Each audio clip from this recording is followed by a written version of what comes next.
ओम शांति।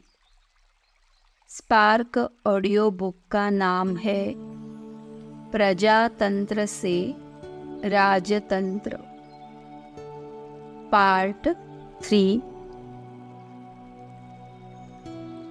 सतयुग की राजाई, उसकी स्थापना और प्रजापिता ब्रह्मा। सतयुग त्रेता की राजाई अर्थात प्रजातंत्र से राजतंत्र की स्थापना परमात्मा करते हैं, परंतु वह तो निराकार है, इसीलिए उनको स्थापना के लिए साकार तन चाहिए। इसके लिए वे प्रजापिता ब्रह्मा बाबा के साकार तन में प्रवेश होकर उनको इस पुरानी दुनिया के विनाश और नई दुनिया की स्थापना का साक्षात्कार कराते हैं कि अभी नई दुनिया स्वर्ग अर्थात सतयुगी राजाई की स्थापना हो रही है, उसमें तुम अधिकारी बन सकते हो। परमात्मा का ये संदेश पाकर ब्रह्मा बाबा ने उन महावाक्यों को सुनकर सतयुग की राजाई, उसकी स्थापना और प्रजापिता ब्रह्मा। सतयुग त्रेता की राजाई अर्थात प्रजातंत्र से राजतंत्र की स्थापना परमात्मा करते हैं, परंतु वह तो निराकार है, इसीलिए उनको स्थापना के लिए साकार तन चाहिए। इसके लिए वे प्रजापिता ब्रह्मा के साकार तन में प्रवेश होकर उनको इस पुरानी दुनिया के विनाश और नई दुनिया की स्थापना का साक्षात्कार कराते हैं कि अभी नई दुनिया स्वर्ग अर्थात सतयुगी राजाई की स्थापना हो रही है, उसमें तुम अधिकारी बन सकते हो। परमात्मा का ये संदेश पाकर ब्रह्मा बाबा ने उन महावाक्यों को सुनकर उन पर 1 सेकंड में पूर्ण निश्चय कर अपना तन मन धन सब परमात्मा को अर्पण कर दिया और उस राजाई की स्थापना में परमात्मा के मददगार बन गए, जिसके फलस्वरूप उनको परमात्मा सतयुगी राजाई का नंबर 1 अधिकार प्राप्त हुआ। उनको देखकर अनेक और भी परमात्मा के इस कार्य में सहयोगी बने और उस राजाई का नंबरवार पुरुषार्थ अनुसार अधिकार प्राप्त किया। 2 अक्टूबर 2010 के रिवाइज साकार महावाक्य। बाप कहते हैं, मुझे याद करो और दैवी गुण धारण करो। कोई भी प्रॉपर्टी आदि का झगड़ा है तो उसको खलास कर दो। इसने भी छोड़ा तो कोई झगड़ा आदि थोड़े ही किया। कम मिला तो भी जाने दो, उसके बदले कितनी राजाई मिल गई। बाबा बताते हैं, मुझे साक्षात्कार हुआ विनाश और राजाई का, तो खुशी हो गई। जो बाप के बनते हैं तो ऐसे थोड़े ही कि वे भूख मरेंगे। 5 अगस्त 2010 के रिवाइज साकार महावाक्य। यह भी पतित थे, इनमें बाप ने प्रवेश कर साक्षात्कार कराया और कहा, तुम विश्व के मालिक बनते हो, अब मामेकम याद करो। पवित्र बनो तो झट पवित्र होने लग पड़े। पवित्र बनने बिगर तो ज्ञान की धारणा हो न सके। इस ज्ञान को धारण करने के लिए बुद्धि रूपी बर्तन सोने का चाहिए, अर्थात पवित्र चाहिए। याद से ही पवित्र बनेंगे। 20 जुलाई 2010 के रिवाइज साकार महावाक्य। तुम ब्राह्मण ब्रह्मा बाप के साथ विश्व में शांति की स्थापना का कार्य कर रहे हो। ऐसे शांति स्थापन करने वाले बच्चे बहुत शांत चित्त और बहुत मीठे होने चाहिए। पहले तो अपने में बहुत शांति चाहिए, चलन बहुत रॉयल चाहिए। अभी तुम्हारी बुद्धि में अविनाशी ज्ञान रत्नों का खजाना भरा हुआ है। तुम ज्ञान सागर बाप के वारिस हो।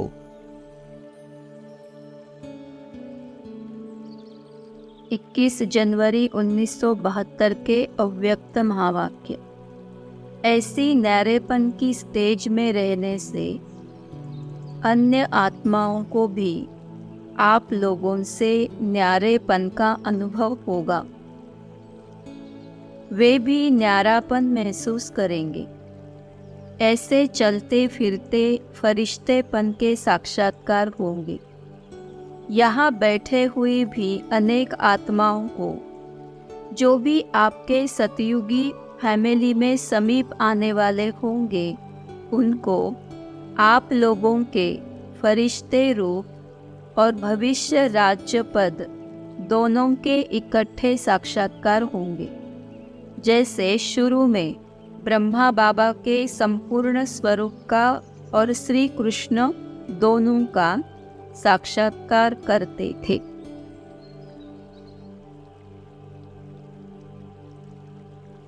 तेरह मई 2010 के रिवाइज साकार महावाक्य।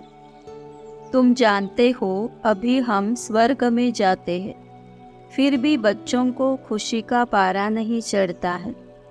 बाबा को कितनी खुशी है, मैं बूढ़ा हूँ, यह शरीर छोड़कर हम प्रिंस बनने वाला हूँ। तुम भी पढ़ते हो तो खुशी का पारा चढ़ना चाहिए, परंतु बाप को याद नहीं करते तो खुशी नहीं होती।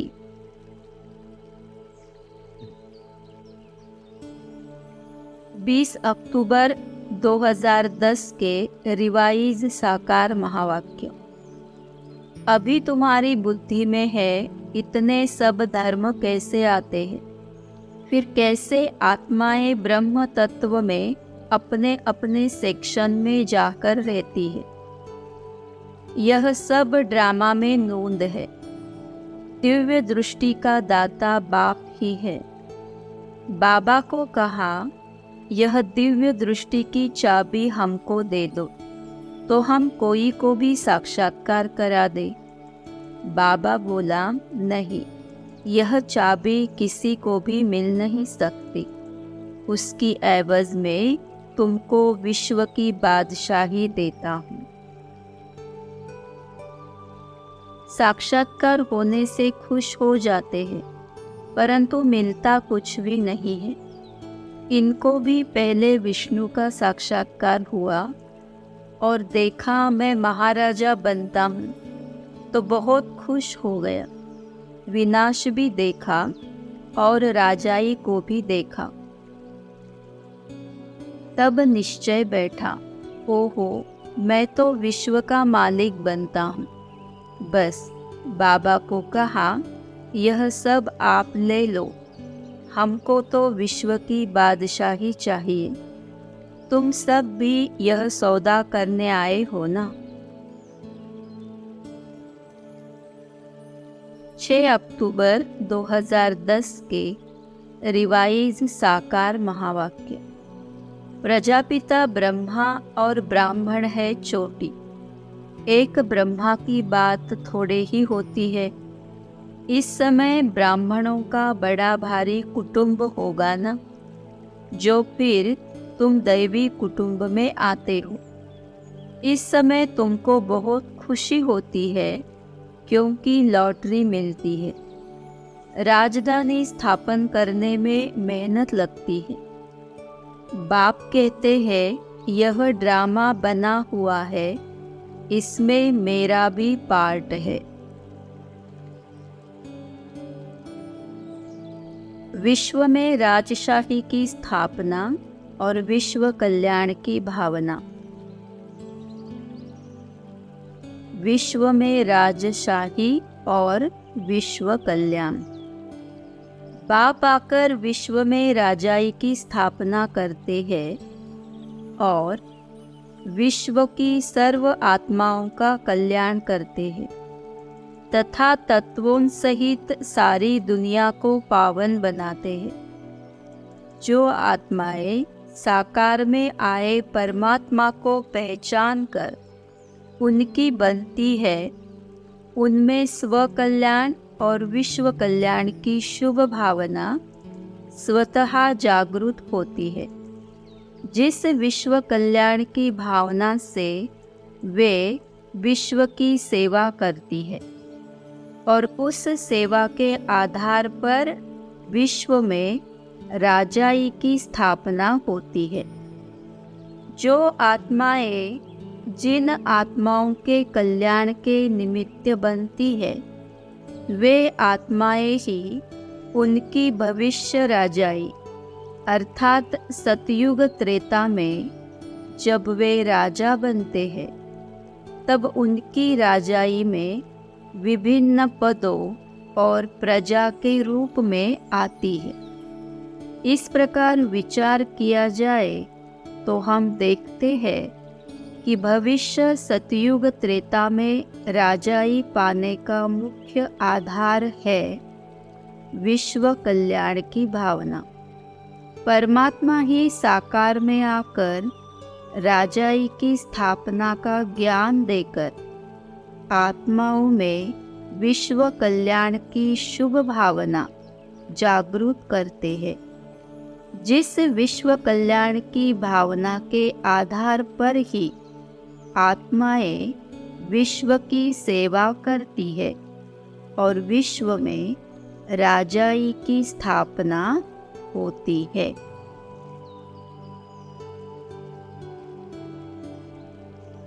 सितंबर 2010 के रिवाइज साकार महावाक्य। सर्विसेबल बच्चों को सर्विस का बहुत शौक होना चाहिए। बाबा को सर्विस के लिए हैंड्स तो चाहिए ना। मिलिट्री में लड़ाई के मैदान में जाने के लिए कोई रिफ्यूज़ कर न सके। रिफ्यूज़ करने वाले पर केस चलाते हैं। यहाँ पर तो वह बात नहीं है। यहाँ फिर जो अच्छी रीति सर्विस नहीं करते हैं तो उनका पद भ्रष्ट हो जाता है। वे जैसे कि अपनी तकदीर को शूट कर देते हैं। अपने पर रहम करना होता है। जब अपने पर रहम करे तब दूसरों पर भी रहम करे। यह राजधानी भी स्थापन हो रही है। दुनिया वाले इन बातों को नहीं जानते हैं। बाप इस नाटक के राज को समझाते हैं। बाप डायरेक्शन भी देते हैं और एक्ट भी करते हैं। यह ज्ञान सुनाना उनकी ऊंचते ऊंच एक्ट है। ड्रामा के क्रिएटर डायरेक्टर मुख्य एक्टर को न जाना तो वह क्या ठहरा। 15 अप्रैल 2010 के रिवाइज साकार महावाक्य। यह सब बिजलियां आदि भी स्वर्ग में होते हैं। अब यह सब स्वर्ग में कैसे होंगे, जरूर उनकी जानकारी वाला चाहिए। तुम्हारे पास बहुत अच्छे अच्छे कारागिर लोग भी आएंगे। वे राजाई में तो नहीं आएंगे, परंतु वे भी तुम्हारी प्रजा में आ जाएंगे। सबको शिव बाबा का परिचय देना है।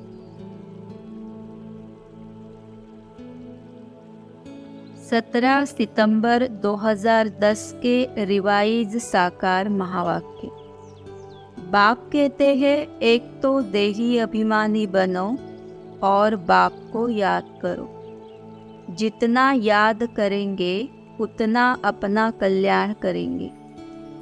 अभी तुम अपनी राजधानी स्थापन कर रहे हो। फिर से आगे भी हमारी राजधानी थी, हम देवी देवता धर्म वाले ही 84 जन्म भोग अंतिम जन्म में अभी संगम पर है। इस पुरुषोत्तम संगम युग का तुम बच्चों के सिवाय और कोई को पता नहीं है। 20 अगस्त 2010 के रिवाइज साकार महावाक्य। तुम्हारा इस समय का एक एक सेकंड बहुत वैल्यूएबल है। भारत में इन लक्ष्मी नारायण का राज्य था तो विश्व में शांति थी। अब बाप फिर से यह राजधानी स्थापन करने आए हैं। तुम बाप को याद करो तो विकर्म विनाश हो और विश्व में शांति हो।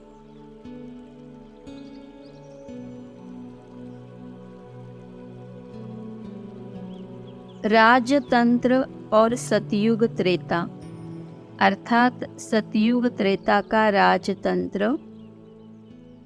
सतयुग त्रेता के राजतंत्र के विधि विधान, नियम, सिद्धांत।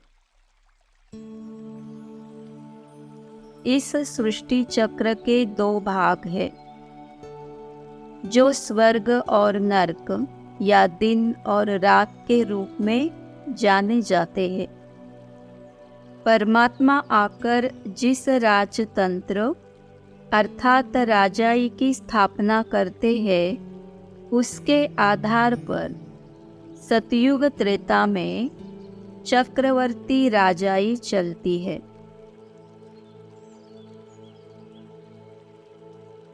राजतंत्र और सतयुग त्रेता, अर्थात सतयुग त्रेता का राजतंत्र।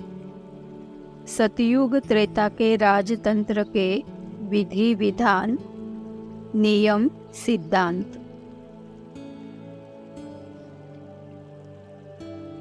इस सृष्टि चक्र के 2 भाग हैं, जो स्वर्ग और नरक या दिन और रात के रूप में जाने जाते हैं।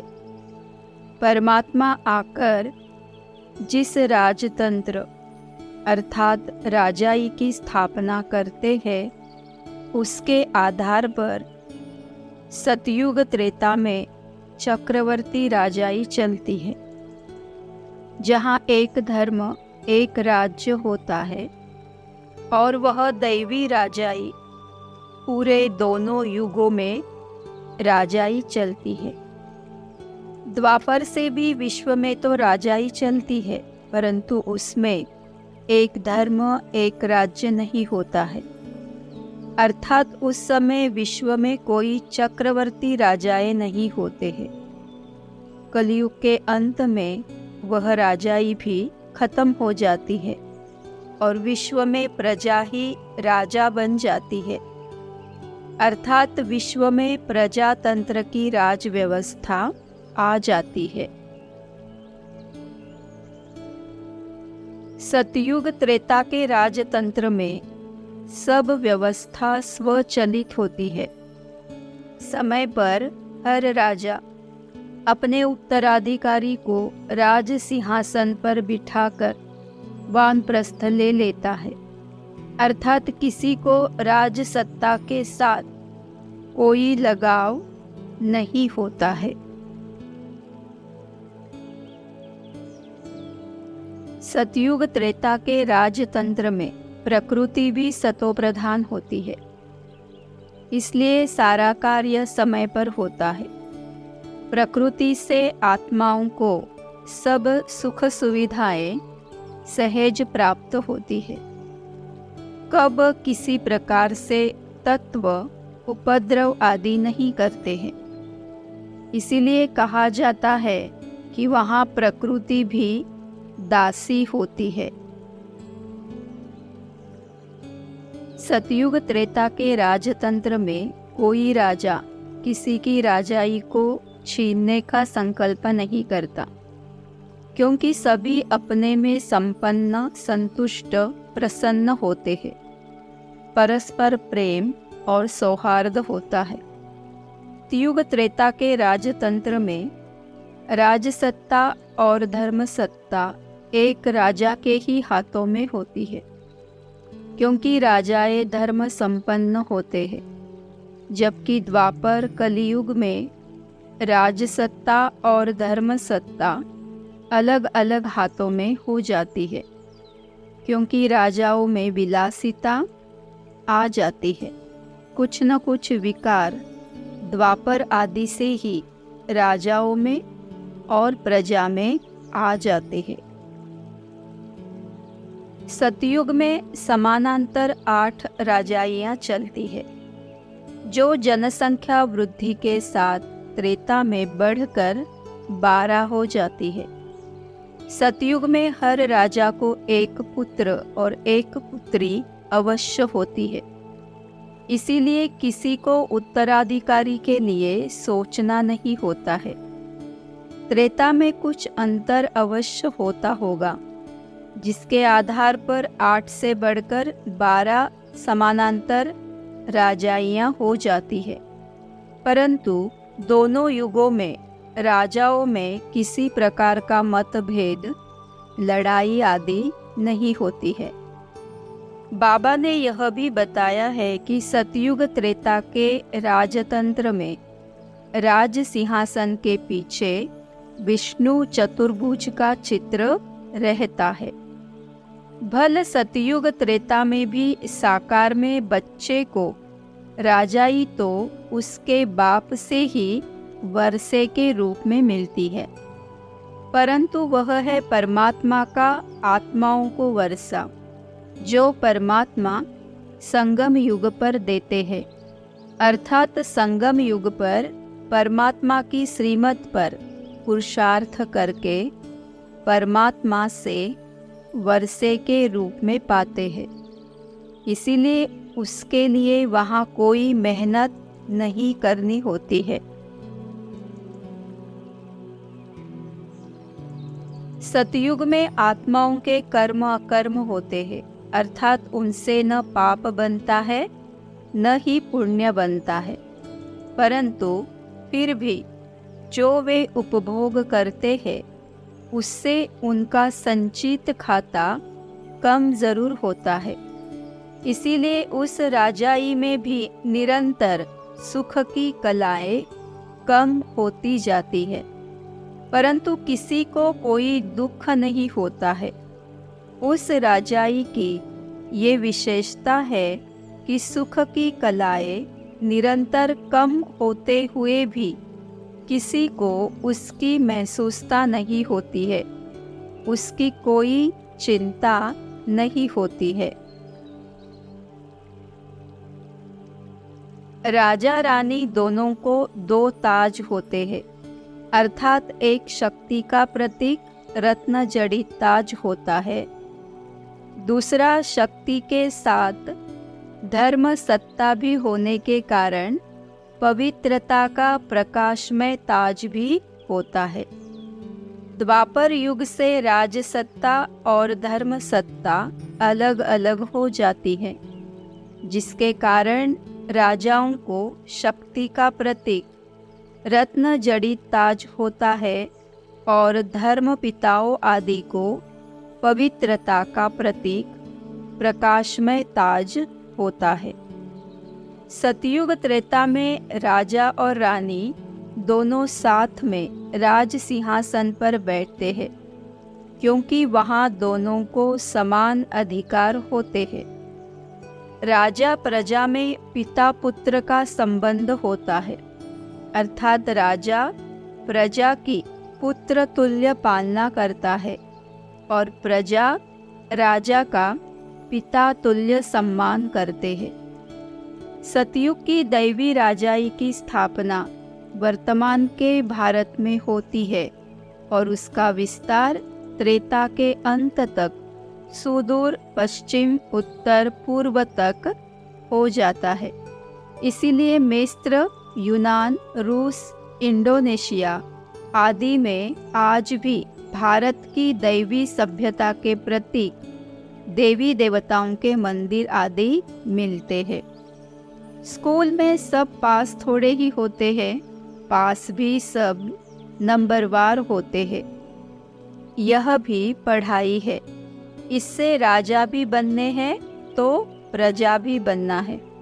सबका ताला खुल जाए तो प्रजा कहाँ से आएगी? यह तो कायदा ही नहीं है। तुम बच्चों को पुरुषार्थ करना है ऊंच पद पाने का। पुरुषार्थ से हर एक का पता पड़ जाता है कि यह क्या पद पाने वाले हैं।